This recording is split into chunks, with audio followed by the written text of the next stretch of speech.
Hello friends, welcome to Krishna academy. दोस्तों, आज हम लोग हिस्ट्री में ये हमारा हिस्ट्री जीएस का चौथा पार्ट है, ठीक है। और आज हम लोग पढ़ेंगे निम्न जाति मजदूर संघ तथा किसान आंदोलन। और जितने भी निम्न जाति आंदोलन हुए, जितने भी मजदूर संघ आंदोलन हुए और जितने भी किसान आंदोलन हैं, आज हम इस पूरे वीडियो में कवर करने की कोशिश करेंगे, ठीक है। तो ये आज का वीडियो आपके लिए बहुत ही इंपॉर्टेंट है। अगर वीडियो आपको अच्छा लगे तो प्लीज़ अपने दोस्तों में भी शेयर ज़रूर किया कीजिए, ठीक है, क्योंकि आप ही लोगों के लिए मेहनत हो रहा है, ठीक है। तो सबसे पहले चलते हैं कि निम्न जाति आंदोलन कौन कौन से हुए हैं, ठीक है। तो सबसे पहला हमारा आता है सत्य शोधक समाज। सत्य शोधक समाज की स्थापना कब हुई थी? तो ये हुई थी 1873 में। कहाँ हुई थी? तो बम्बई में, ठीक है। इसके संस्थापक कौन थे सत्य शोधक समाज के? तो ये थे ज्योतिबा फुले। इनको महात्मा की पदवी भी दी गई थी। और ज्योतिबा फुले ने ही 1872 में एक पुस्तक लिखी थी जिसका नाम है गुलामगिरी, ठीक है। ये पुस्तक का नाम बहुत ही इंपॉर्टेंट है। कभी कभी क्वेश्चन में पूछ लेगा आपके एग्ज़ाम में कि गुलामगिरी के लेखक कौन है, तो कौन है? ज्योतिबा फुले। और ये जो सत्य शोधक समाज आंदोलन था, ये किसके लिए था? तो ये मतलब कि निम्न जाति के लिए आंदोलन था। ये ब्राह्मणों के खिलाफ निम्न जाति के उत्थान के लिए ये आंदोलन चलाया गया था, ठीक है। फिर आता है सबसे बड़ा नाम डॉक्टर भीमराव अंबेडकर। इनको कौन नहीं जानता?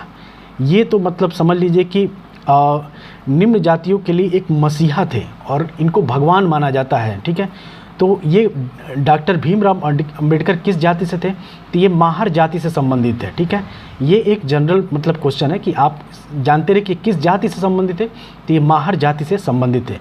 और इन्होंने 1920 में इन्होंने the all India depressed class federation की स्थापना की, ठीक है। ये बहुत ही इंपॉर्टेंट है। इनके द्वारा जो कार्य किया गया है वो सारे इंपॉर्टेंट है आपके एग्ज़ाम के लिए, ठीक है।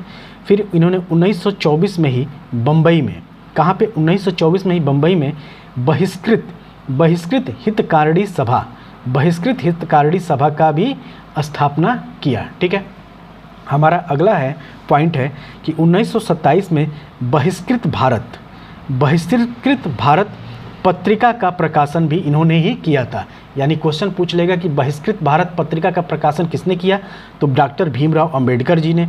कब किया था? तो 1927 ईस्वी में, ठीक है। और इन्होंने समाज समता संघ स्थापित किया था। यानी क्या किया था? तो समाज समता संघ स्थापित किया था। और ये किसके लिए किया था? हिंदुओं और अछूतों में समानता लाने के लिए इन्होंने क्या स्टार्ट किया था? तो समाज समता संघ की स्थापना किया था।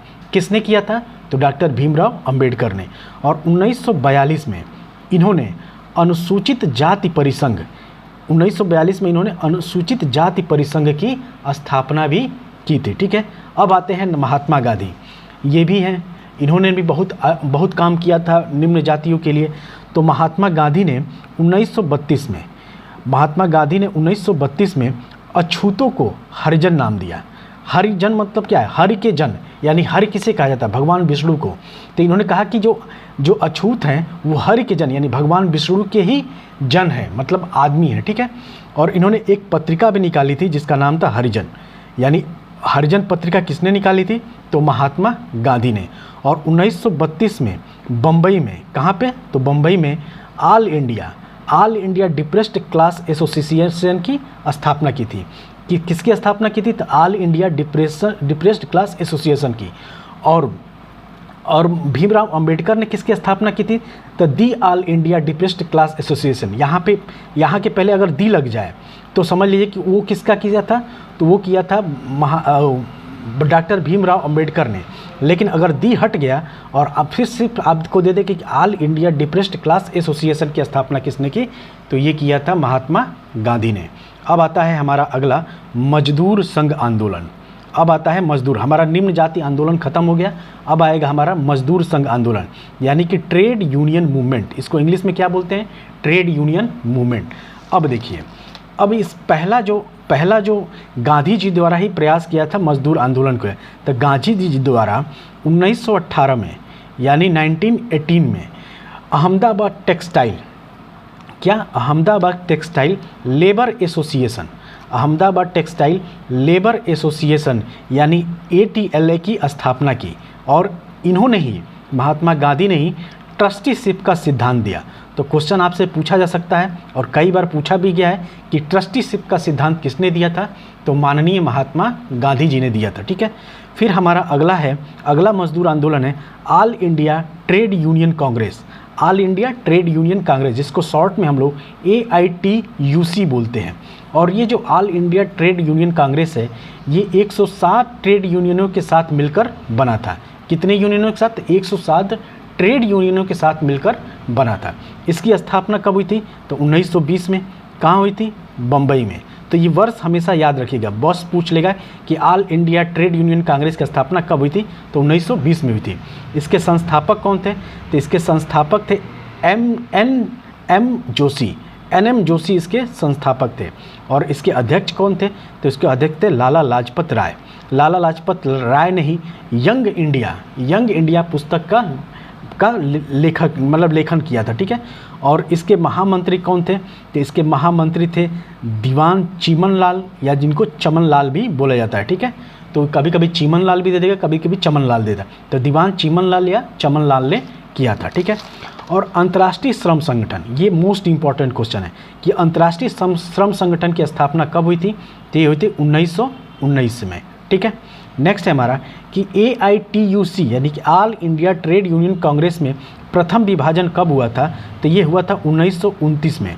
कब हुआ था? 1929 में, नागपुर अधिवेशन में। ठीक है, नागपुर अधिवेशन में all India trade union Congress का प्रथम विभाजन हुआ था। और नागपुर अधिवेशन की अध्यक्षता किसने की थी? तो जवाहरलाल नेहरू ने। ये भी क्वेश्चन पूछा जाता है कि नागपुर अधिवेशन की अध्यक्षता किसने की थी? तो जवाहरलाल नेहरू ने। नागपुर अधिवेशन कब हुआ था? तो 1929 में। ठीक, हमारा अगला क्वेश्चन है कि ट्रेड यूनियन कांग्रेस यानी ITUF का गठन कब हुआ? तो इसका भी गठन किसने किया था? तो NM जोशी ने किया था। ठीक है, ये जब अलग हुआ तब इसके बाद ये बना था इंडिया ट्रेड यूनियन कांग्रेस। ठीक, तो इसका गठन किसने किया था? तो NM जोशी ने और VV गिरी। NM जोशी और VV गिरी के नेतृत्व में इंडिया ट्रेड यूनियन कांग्रेस का गठन हुआ था। और 1931 में इसका दूसरा विभाजन हुआ। किसका? All India trade union Congress का। और रेड ट्रेड यूनियन कांग्रेस का गठन हुआ। कब हुआ था? 1931 में। और 1938 में ये दोनों फिर मिल गए, यानी कि ट्रेड यूनियन कांग्रेस और रेड ट्रेड यूनियन कांग्रेस दोनों मिलकर फिर से AITUC से क्या हुए? जुड़ गए, यानी all India trade union Congress से जुड़ गए। कब जुड़ गए? 1938 ईस्वी में। ठीक है, नेक्स्ट है हमारा कि 1925 में प्रांतीय स्तर पर सर्वप्रथम कलकत्ता में मजदूर किसान पार्टी का गठन हुआ था। यानी क्वेश्चन पूछेगा कि प्रांतीय स्तर पर सर्वप्रथम कहाँ पे मजदूर किसान पार्टी का स्थापना हुआ था? तो कलकत्ता में। ठीक है, और पूछेगा कि क्वेश्चन ऐसे भी पूछे कि प्रांतीय स्तर पर सर्वप्रथम कलकत्ता में किस मजदूर पार्टी का गठन हुआ था? तो मजदूर किसान पार्टी का। कब हुआ था? तो 1925 में। यानी आप आपका 3 क्वेश्चन ऐसे बन सकता है। नेक्स्ट हमारा कि Indian national trade union Congress, यानी हमारा दूसरा मजदूर आंदोलन है कि Indian national trade union Congress, यानी कि इसको शॉर्ट में INTUC बोलते हैं। इसकी स्थापना कब हुई थी? तो 1947 में। ठीक, संस्थापक कौन थे? तो वल्लभ भाई पटेल और VV गिरी इसके संस्थापक थे। ठीक है, और फर्स्ट अध्यक्ष के कौन बने थे? तो वल्लभ भाई पटेल बने थे। पहला ट्रेड यूनियन अधिनियम कब आया था? तो 1926 ईस्वी में आया था। ये भी क्वेश्चन इंपॉर्टेंट है आपके लिए, पूछ देगा कि पहला ट्रेड यूनियन अधिनियम कब आया था? तो 1926 में। और दूसरा ट्रेड यूनियन अधिनियम कब आया था? तो इसके 3 साल बाद, यानी कि 1929 में आया था। ठीक है, अब हम चलते हैं प्रमुख श्रमिक आयोग देख लेते हैं। तो प्रथम कारखाना कानून कब बना था? तो 1881 ईस्वी में। ठीक है, द्वितीय कारखाना कानून कब बना था? तो 1891 ईस्वी में, यानी 1891 में। और तीसरा कारखाना कब बना था? तो 1911 में। और चतुर्थ कारखाना कानून कब बना था? तो 1922 में। अब आते हैं हम किसान आंदोलन, और किसान आंदोलन से आपका एक क्वेश्चन श्योर है आपके एग्ज़ाम के लिए। तो पहला किसान आंदोलन है जो कि सबसे बड़ा आंदोलन था, नील आंदोलन। जिसको ये कब हुआ था? तो 1859-60 में। यह आंदोलन बंगाल के कहाँ हुआ था? तो बंगाल के नदिया जिले के गोविंदपुर गांव में हुआ था, ठीक है, यानी बंगाल के नदिया जिले के गोविंदपुर गांव में हुआ था। और इसका नेतृत्व किसने प्रदान किया था? तो दिगंबर बिश्वास और विष्णु विश्वास, ये दो भाई थे, दिगंबर बिश्वास और विष्णु विश्वास, इन्होंने ही इस आंदोलन को नेतृत्व प्रदान किया था। और हिंदू पैट्रियाट के जो संपादक थे, हिंदू पैट्रियाट के संपादक हरिश्चंद्र मुखर्जी ने इस आंदोलन में सहयोग प्रदान किया था। और इस आंदोलन के लिए दीनबंधु ने अपनी नाटक नील दर्पण में इस आंदोलन का वर्णन किया था। यानी दीनबंधु के नाटक कौन है? नील दर्पण। और ये किससे संबंधित है? तो नील आंदोलन से ही संबंधित है। नील आंदोलन को ददनी प्रथा भी कहा जाता है, ठीक है। ददनी प्रथा क्या होता है? तो इसमें क्या होता है कि किसानों को अग्रिम राशि देकर किसी काम को करवा लेना, यही होता है ददनी प्रथा। जैसे मान लीजिए हमें आपसे कोई काम लेना है, मैंने आपको पहले ही कोई राशि दे दी और कहे कि ये रख लो, मेरा ये काम कर देना। अब वो काम क्या था? उस राशि से ज़्यादा क्या मेहनत था, लेकिन मैंने आपको अग्रिम राशि देकर उसी पे काम करवा लिया, तो ये हो गया ददनी प्रथा, ठीक है। तीन कठिया मतलब नील आंदोलन को तीन कठिया प्रथा भी कहा जाता है, जो ज़मीन के 2/3 हिस्से पे क्या था? किसानों से जबरदस्ती नील की खेती करवाई जाती थी। हमारा अगला है कि किसान आंदोलन है, वो है पाबना विद्रोह। पाबना विद्रोह कब हुआ था? तो 1873 और 76 में। ये सारे जितने फैक्ट हैं, एक एक लाइन से क्वेश्चन बनेगा आपके, इसलिए इसको एक घोल के पी जाइए आप लोग। 1873 से 1876 में ये कहाँ हुआ था? तो बंगाल के पाबना जिले में हुआ था। प्रमुख नेता कौन कौन थे इसमें? तो ईशान चंद्र राय, ठीक, केशव चंद्र राय और शंभूपाल, ये प्रमुख नेता थे इस पाबना विद्रोह के। कहाँ हुआ था? तो बंगाल के पाबना जिले में। फिर हमारा आता है मालाबार का मोपला विद्रोह। मालाबार का मोपला विद्रोह कब हुआ था? तो 1836 से लेकर 1854 ईस्वी में। और मालाबार का मोपला विद्रोह क्या है? तो केरल में है। मालाबार तट कहाँ है? तो केरल में ही है। ये जो तट है, जो केरल का, ये केरल का हिस्सा है, तो यहीं पे है मालाबार तट, इसी को मालाबार तट भी कहते हैं। अब आते हैं हम लोग संयुक्त प्रांत का किसान आंदोलन देख लेते हैं। तो सबसे पहले आप यूपी सुपर टेट का एग्ज़ाम देने जा रहे हैं, तो ये आपके लिए मोस्ट इम्पॉर्टेंट बन जाता है कि उत्तर प्रदेश किसान सभा की स्थापना 1818 में किसने किया था? तो गौरी शंकर एवं इंद्र नारायण द्विवेदी और मदन मोहन मालवीय ने किया था। किसकी स्थापना किया था? तो उत्तर प्रदेश किसान सभा की स्थापना कब हुई थी? तो 1918 में। किसने किया था? तो गौरी शंकर, इंद्र नारायण द्विवेदी और मोहनलाल मालवीय ने किया था, ठीक है। और हमारा अगला है नाई धोबी बंद आंदोलन। नाई धोबी बंद आंदोलन कब हुआ था? तो ये किसके लिए हुआ था? तो ये जो आंदोलन हुआ था, ये सामाजिक बहिष्कार आंदोलन के, क्योंकि आपको पता है कि अंग्रेज जो थे, अब अंग्रेज यहाँ पे रहने लगे थे, तो अंग्रेज़ों को भाई वो हमेशा अपना क्लीन शेव में रहते थे, दाढ़ी वड़ी एकदम बना के फिट, तो उसके लिए क्या थे, इन्हीं नाई धोबी से ये लोग काम करवाते थे। और इनको ये सब अछूत भी मानते थे, मतलब इनको बहुत अच्छा नहीं मानते थे, इसीलिए नाई धोबी आंदोलन चलाया गया। और ये कहा गया कि आप अब जितने भी नाई धोबी हैं, कोई भी नाई अंग्रेज़ों का दाढ़ी मूछ नहीं बनाएगा और कोई भी धोबी अंग्रेज़ों का कपड़ा नहीं धुलेगा। और इसके प्रमुख नेता कौन थे? तो बाबा रामचंद्र थे। इसके प्रमुख नेता कौन थे? तो बाबा रामचंद्र इसके प्रमुख नेता थे। और हमारा अगला किसान सभा है अवध किसान सभा। ये भी आपके एग्जाम के लिए मोस्ट इम्पॉर्टेंट है। अवध किसान सभा कब हुई थी? तो 1920 ईस्वी में। कहाँ हुई थी? तो प्रतापगढ़ में। किसने किया था? तो बाबा रामचंद्र ने किया था। और एका आंदोलन कब हुआ था? तो एका आंदोलन 1921-22 में हुआ था। ये भी कहाँ हुआ था? तो अवध के किसानों द्वारा, यानी अवध, यूपी का जो अवध क्षेत्र है यानी अयोध्या क्षेत्र, वहीं पे हुआ था। अवध के किसानों के द्वारा एका आंदोलन चलाया गया था। कब चलाया गया था? तो 1921 और 22 में। और ये कहाँ कहाँ हुआ था? तो हरदोई, बहराइच, सुल्तानपुर, बाराबंकी और सीतापुर में ये एका आंदोलन केंद्रित रहा, ठीक है। और बारदोली कहाँ है? तो बारदोली गुजरात के सूरत जिले में स्थित है। तो बारदोली सत्याग्रह अब हम देखेंगे। तो बारदोली सत्याग्रह कब हुआ था? तो 1928 ईस्वी में, ठीक है। किस लिए हुआ था? तो लगान वृद्धि के खिलाफ हुआ था। लगान वृद्धि के खिलाफ ये आंदोलन चलाया गया था, बारदोली सत्याग्रह। और इसका नेतृत्व किसने किया था? तो सरदार वल्लभ भाई पटेल ने। और यहाँ की औरतों ने ही उन्हें सरदार की उपाधि भी दी थी। यानी इसी आंदोलन के लिए वहाँ की औरतों ने, बारदोली की औरतों ने इनको सरदार की उपाधि दी थी। और महात्मा गांधी जी क्योंकि ये क्या किया था कि भाई आंदोलन का नेतृत्व करके चले गए थे, तो वहाँ की औरतों ने इन्हें सरदार की उपाधि दी।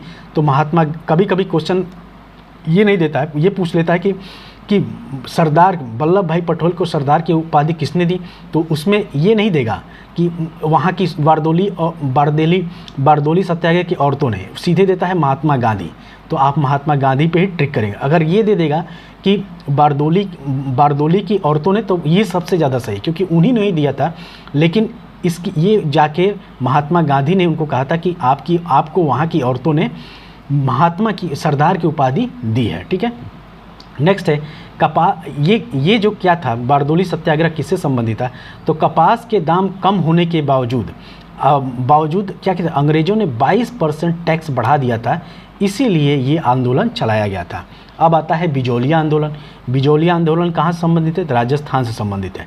डायरेक्ट पूछेगा कि बिजोलिया आंदोलन कहाँ से संबंधित है, तो राजस्थान है। बर्खास्त किसान आंदोलन कब चलाया गया था, तो ये चलाया गया था 1946-47 में।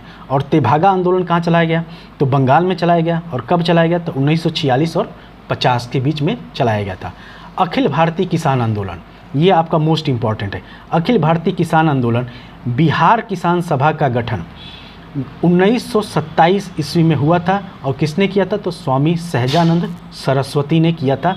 बिहार किसान सभा का गठन 1927 ईस्वी में किसने किया था, तो स्वामी सहजानंद सरस्वती के सहयोग से हुआ था। और 1928 में आंध्र प्रांतीय किसान सभा का गठन किया था। किसने किया था, तो NG रंगा ने किया था। ठीक है, हमारा नेक्स्ट है कि अप्रैल 1935 में संयुक्त प्रांत में, कहाँ पे संयुक्त प्रांत, ये संयुक्त प्रांत क्या, आज का यूपी ही है संयुक्त प्रांत। तो अप्रैल 1935 में संयुक्त प्रांत में किसान सभा की स्थापना की गई। तो किसान सभा की स्थापना कहाँ किया गया था, तो संयुक्त प्रांत में। कब किया गया था, तो 1935 ईस्वी में। और 1936 में अखिल भारतीय किसान सभा का संगठन बना। यानी कब बना था अखिल भारतीय किसान सभा संगठन, तो 1936 में। ठीक है, अखिल भारतीय किसान सभा संगठन बना, जिसे अखिल भारतीय किसान सभा नाम दिया गया। और अखिल भारतीय किसान सभा का पहला सम्मेलन कब हुआ था, तो 11 अप्रैल 1936 को। कहाँ हुआ था, लखनऊ में। अध्यक्षता किसने की थी, तो स्वामी सहजानंद सरस्वती ने किया था अखिल भारतीय किसान सभा का पहली अध्यक्षता। और इसके महासचिव कौन थे, तो इसके पहले महासचिव थे NG रंगा। तो आपसे डायरेक्ट पूछा जाएगा कि अखिल भारतीय किसान सभा की अध्यक्षता किसने की थी, तो स्वामी सहजानंद सरस्वती ने। उस समय महासचिव कौन थे, तो NG रंगा थे। और इसकी स्थापना कब हुई थी, तो 1936 ईस्वी में। और 1 सितंबर 1936 को किसान दिवस मनाया जाने लगा। यानी 1 सितंबर 1936 से ही क्या मनाया जाने लगा, किसान दिवस मनाया जाने लगा। और 1938 में आंध्र प्रदेश के गुट्टूर ज़िले में, किस ज़िले में, तो आंध्र प्रदेश के गुट्टूर ज़िले में पहला भारतीय किसान स्कूल खोला गया। तो क्वेश्चन पूछेगा कि कहाँ पर पहला भारतीय किसान स्कूल खोला गया, तो आंध्र प्रदेश के गुट्टूर ज़िले में। कब खोला गया था, तो 1938 में।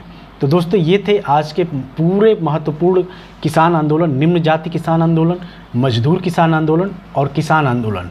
ठीक है, ये सारे चीज़ मैंने एक ही वीडियो में ये टॉपिक पूरा कंप्लीट करा दिया। तो इस वीडियो को लाइक, शेयर और सब्सक्राइब ज़रूर करिए। तो आज के वीडियो में इतना ही, तब तक के लिए धन्यवाद।